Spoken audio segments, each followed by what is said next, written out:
हम लोग बायोलॉजी पढ़ रहे थे क्लास 11 का और चैप्टर नंबर 8 पढ़ रहे थे द सेल, है ना, यूनिट ऑफ लाइफ सेल। तो उसमें हम लोग माइटोकॉन्ड्रिया पढ़ लिए थे। आज हमारा टॉपिक है प्लास्टिड, ठीक है।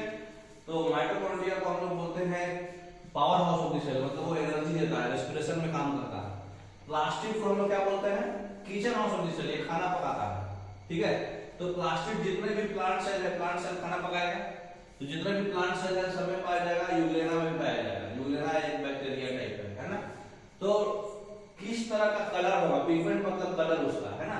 प्लास्टिक को 3 भाग में बांटा गया है, क्लोरोप्लास्ट, क्रोमोप्लास्ट और ल्यूकोप्लास्ट, ठीक है। तो सबसे पहले हम लोग जो है कलरलेस और कलर्ड में पहले बांटते हैं, ठीक है।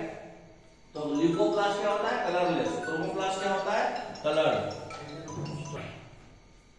तो क्लोरोप्लास्ट, क्रोमोप्लास्ट और ल्यूकोप्लास्ट। तो प्लास्टिक जो कलरलेस प्लास्टिक होता है, जो सिर्फ और सिर्फ उसका काम है फूड को स्टोर करना, बनाना नहीं, तो जो फूड को स्टोर करता है उसको बोलते हैं ल्यूकोप्लास्ट।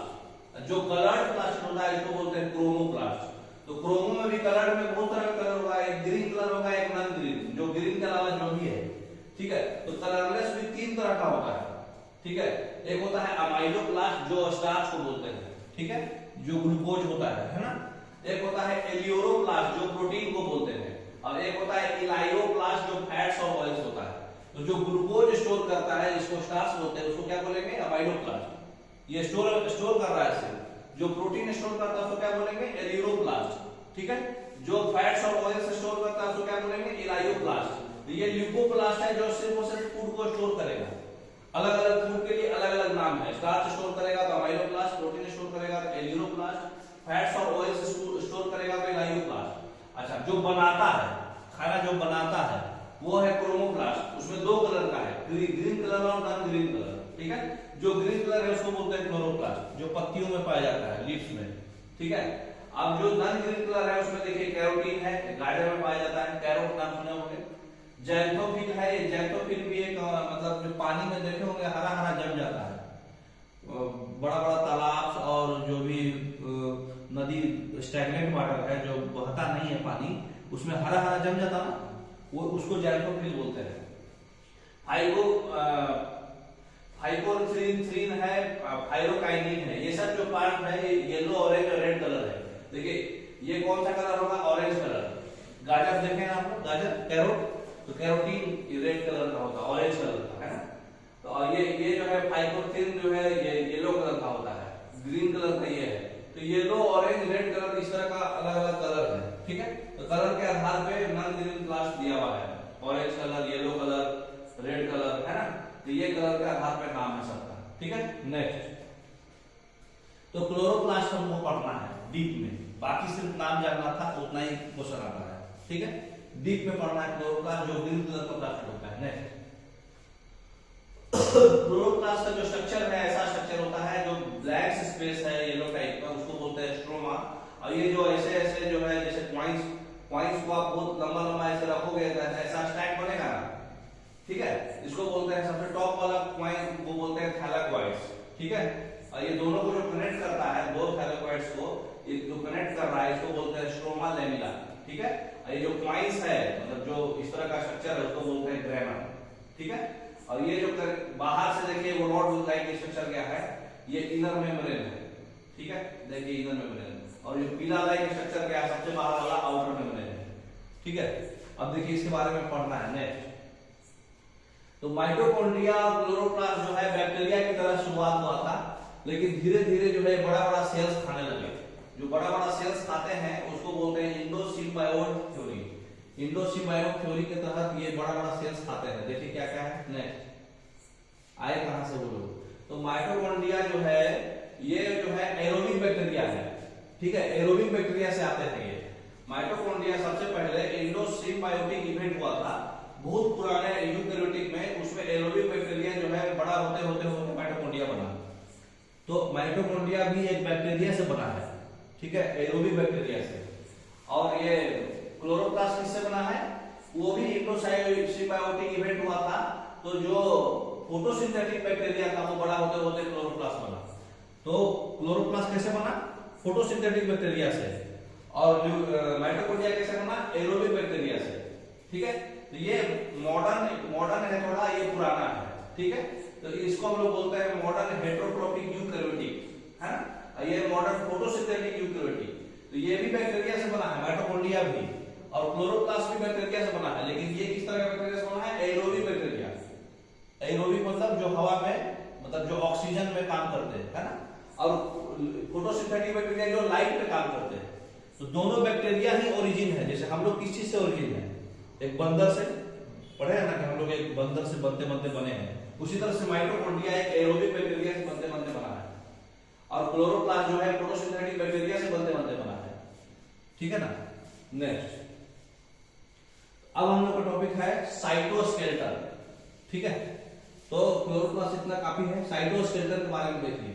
हम लोग जो है सेल्स को सॉफ्ट समझते हैं, अनस्ट्रक्चर्ड ब्लॉक समझते हैं। मतलब हम लोग जानते हैं कि सेल जो होता है वो बहुत सॉफ्ट होगा, मतलब मुलायम होगा, कमजोर होगा, ऐसा माइंड में आता है ना कि सेल के बारे में पढ़ रहे हैं। लेकिन ऐसा नहीं होता है, बट रियलिटी में बहुत ही ज्यादा स्ट्रक्चर्ड होता है और हमारे बॉडी की तरह बहुत हार्ड होता है। उसमें क्या होता है? एक सेल का स्केलेटन होता है। जैसे आदमी का एक स्केलेटन होता है, ह्यूमन का बोन, हार्ड रहता सब्सटेंस, उसी तरह से सेल का एक नेटवर्क ऑफ फिलामेंट्स है। मतलब वो फिलामेंट से कनेक्ट होते होते होते होते वो बना है। उसका सेल का भी एक स्केलेटन होता है, खोपड़ी, है ना। तो वो क्या करता है? प्लाज्मा मेम्ब्रेन को सपोर्ट करता है, सेल को एक पर्टिकुलर शेप देता है। सेल को एक शेप देगा ना, जैसे आपका, आप में अगर हड्डी नहीं रहे तो आपको एक प्रॉपर शेप मिलेगा? नहीं मिलेगा। उसी तरह से सेल में भी एक हड्डी होता है, स्केलेटन। वो उसको क्या करता है? सपोर्ट करेगा और एक ओवरऑल शेप देगा। जितना भी ऑर्गेनेल्स है उसके अंदर उसको करेक्ट पोजीशन पर रखेगा। अब आपका भी पर्टिकुलर हड्डी जो है करेक्ट पोजीशन पे रहता है हड्डी की वजह से, तो उसी तरह से ये भी करेक्ट पोजीशन देगा। आपको जो भी वेसिकल्स है उसको ट्रैक करेगा, सपोर्ट करेगा, एक मोटिलिटी देगा, आपका मूवमेंट देगा। अगर हड्डी नहीं रहे तो आदमी मूव कर पाएगा क्या? नहीं कर पाएगा। तो जो भी काम हड्डी का है उसी तरह से सेल का भी स्केलेटन होता है। तो सेम काम है, प्लाज्मा मेम्ब्रेन को सपोर्ट करेगा, शेप देगा, ऑर्गेनेल्स को करेक्ट पोजीशन पर रखेगा, जो भी ट्रांसपोर्ट हो रहा है वेसिकल्स उसको ट्रैक करेगा और मोटिलिटी देगा। मोटिलिटी मतलब मूवमेंट करने का क्षमता, है ना। नेक्स्ट, तो यूकैरियोटिक्स में 3 टाइप का प्रोटीन फाइबर होता है, ठीक है, साइटोस्केलेटन में। एक होता है माइक्रोट्यूब्यूल्स, एक होता है माइक्रोफिलामेंट्स, एक होता है इंटरमीडिएट फिलामेंट्स, जो बहुत ही अंदर होता है। जो जैसे हमारे स्केलेटन में भी बहुत सारा अंदर में कुछ न कुछ होगा ना। जैसे खाते हो, कभी चिकन खाते हो तो देखते हो कि अंदर में लाल लाल लाल कुछ मांस टाइप है। उसी तरह से हमारे जो साइटोस्केलेटन है उसमें प्रोटीन का फाइबर होता है अंदर में। तो वो 3 चीज होता है, माइक्रोट्यूब्यूल्स, माइक्रोफिलामेंट्स, इंटरमीडिएट फिलामेंट्स। सबसे अंदर में होता है माइक्रोट्यूब्यूल्स, ठीक है, बीच में होता है माइक्रोफिलामेंट्स, अरे बीच में होता है इंटरमीडिएट फिलामेंट्स, सबसे बाहर होता है माइक्रोफिलामेंट्स। फिलामेंट्स मतलब पतला पतला वायर की तरह।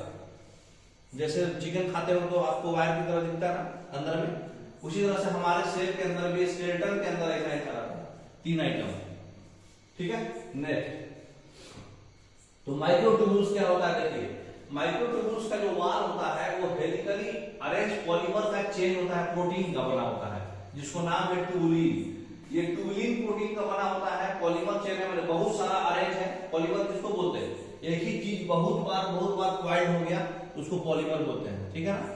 तो पॉलीमर का चेन है प्रोटीन ट्यूबुलिन का, इसलिए नाम है इसका माइक्रोट्यूब्यूल्स, ठीक है। ये हेलिकल भी है। हेलिकल मतलब समझ में आ रहा है? मतलब क्वाइल्ड है, ऐसे हुआ, अगला फिर ऐसे ऐसे घूम जाएगा, मतलब अंदर में क्वाइल्ड हो चुका है, ठीक है। माइक्रोट्यूब्यूल जो होता है सीलिया और फ्लैजिला में पाया जाता है और सेंट्रियोल में पाया जाता है, स्पिंडल फाइबर्स में। तो सीलिया और फ्लैजिला पढ़े होंगे, पहले पढ़ाए थे। जो मूछ लाइक स्ट्रक्चर होता है, सबसे पूंछ प्लाज्मा मेम्ब्रेन का सबसे बैक पार्ट, भुला गए? प्लाज्मा मेम्ब्रेन का सबसे पीछे वाला पार्ट क्या बोलते थे? फ्लैजिला। तो उसमें पाया जाता है माइक्रोट्यूब्यूल्स, ठीक है ना। उसके बाद जो है सेंट्रियोल का स्पिंडल फाइबर्स में, सेंट्रियोल्स एनिमल सेल में सिर्फ पाया जाता है, प्लांट सेल में नहीं, है ना। तो अब है माइक्रोफिलामेंट्स। तो ये कहां? ये प्रोटीन है माइक्रोट्यूब्यूल्स, ठीक है। बस एक ही याद रखिए, ये प्रोटीन्स है, ट्यूबुलिन प्रोटीन्स है, पॉलीमर है, हेलिकल होता है, और ये सीलिया और फ्लैजिला में पाया जाता है। सब ऑब्जेक्टिव क्वेश्चन हो गया, ठीक है। अगला है माइक्रोफिलामेंट्स। माइक्रोफिलामेंट्स किस चीज से बना रहेगा? ये भी एक प्रोटीन है। ये प्रोटीन का नाम है कॉन्ट्रैक्टाइल प्रोटीन, जिसका नाम है एक्टिन। तो माइक्रोफिलामेंट्स किस चीज से बना है? एक्टिन प्रोटीन से। और माइक्रोट्यूबुल्स किस चीज से बना है? ट्यूबुलिन प्रोटीन से। समझ में आया बात? नेक्स्ट, तो सीलिया और फ्लैजिला के बारे में एक बार ध्यान रखिए।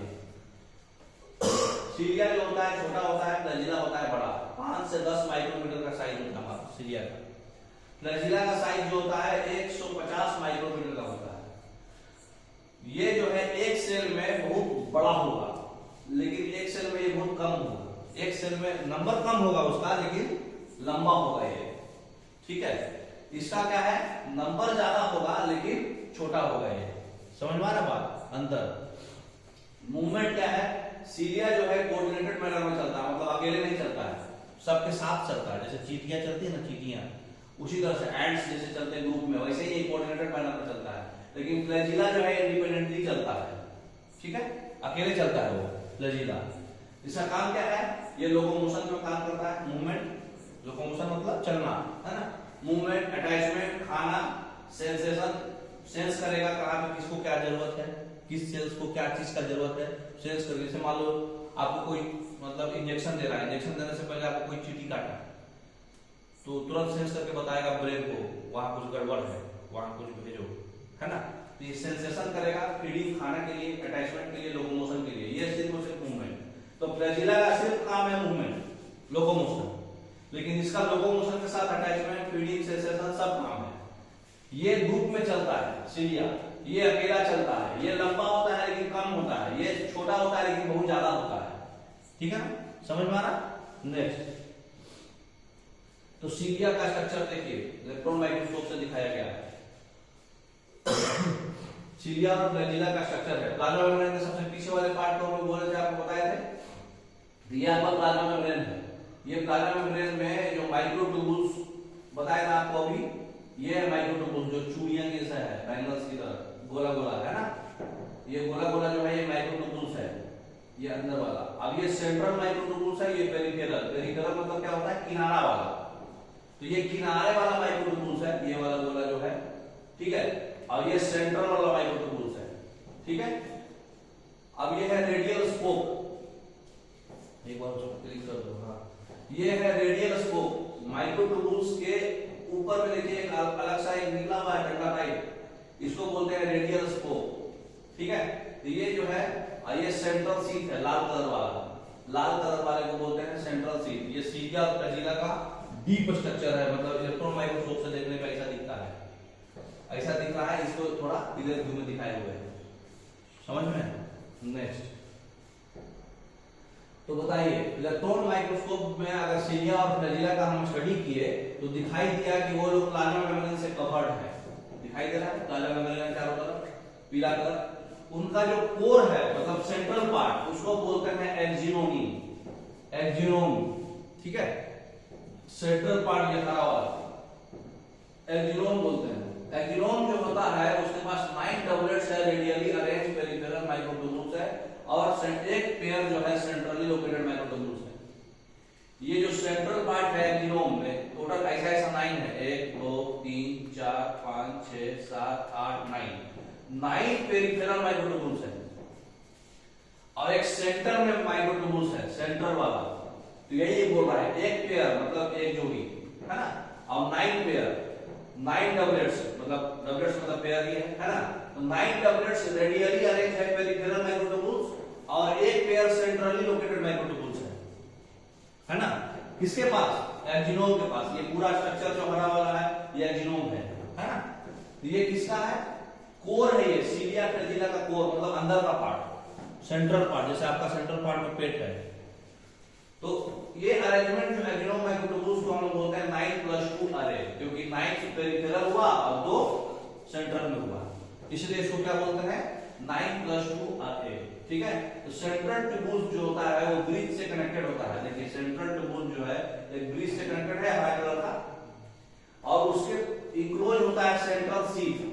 देखिए ये लाल कलर से कवर्ड है सेंट्रल सीट, जो कनेक्टेड होता है सारे ट्यूबुल से, रेडियल स्पोक से।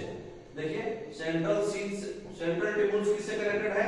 एक ब्रिज से, हरा कलर का ब्रिज है, और सेंट्रल सीट से ये कवर्ड है, इंक्लोज है, मतलब इसके अंदर है। और सेंट्रल सीट से सारा 9 जो है एक स्पोक से कनेक्टेड है, सारा स्पोक्स है ना, रेडियल स्पोक्स से कनेक्टेड है, वही बता रहा है वो, ठीक है। इसलिए टोटल 9 रेडियल स्पोक्स भी होगा। पूरा स्ट्रक्चर समझ में आया। टोटल जो है एक्जिनोम में 9 पेयर का आपका पेरिफेरल माइक्रोट्यूबुल्स है, जो डबलेट्स बोलते हैं जिसको, उसमें जो है 9 रेडियल स्पोक्स है जो सेंट्रल शीथ से कनेक्टेड है, लाल वाले से कनेक्टेड है, और सेंट्रल में एक पेयर जो है सेंट्रल माइक्रोट्यूबुल्स है और वो ब्रिज से कनेक्टेड है हरे वाले से। यही बताया, ये पूरा स्ट्रक्चर बताया इसका, समझ में आया। इसको 9+2 अरे बोलते हैं, टोटल 9 और सेंट्रल में 2, ठीक है। नेक्स्ट, अब क्वेश्चन आपका कंप्लीट हो गया। अब आपको क्वेश्चंस बताना है, समझ में कितना आया क्वेश्चन से पता चलेगा। तो कौन सा पेयर करेक्टली मैच है? माइक्रोट्यूबुल्स स्ट्रक्चरल कंपोनेंट सीलिया का होता है, सेंट्रियोल्स ये हाइड्रोलाइटिक एंजाइम्स स्टोर करता है, अमाइलोप्लास्ट ये ऑयल प्रोटीन और स्टार्च स्टोर करता है। बताइए कौन कौन सही हुआ इसमें? सी सही है क्या? अमाइलोप्लास्ट क्या होता है? बैक कीजिए, अमाइलोप्लास्ट में आप क्या पढ़े थे? अमाइलोप्लास्ट और बैक कीजिए, इसलिए ध्यान से पढ़ना है, जो भी पढ़ना है ध्यान से पढ़ना है, सब इसी में आंसर है आपका। और बैक कीजिए, और बैक कीजिए, पहला लाइए, पहला और पहला और पहला और पहला और पहला और एक और बस। अमाइलोप्लास्ट क्या स्टोर करता है? स्टार्च ओनली, सिर्फ और सिर्फ स्टार्च। प्रोटीन एलियोप्लास्ट, फैट्स और ऑयल्स इलायोप्लास्ट। लेकिन वहां पे क्या क्वेश्चन में दिया?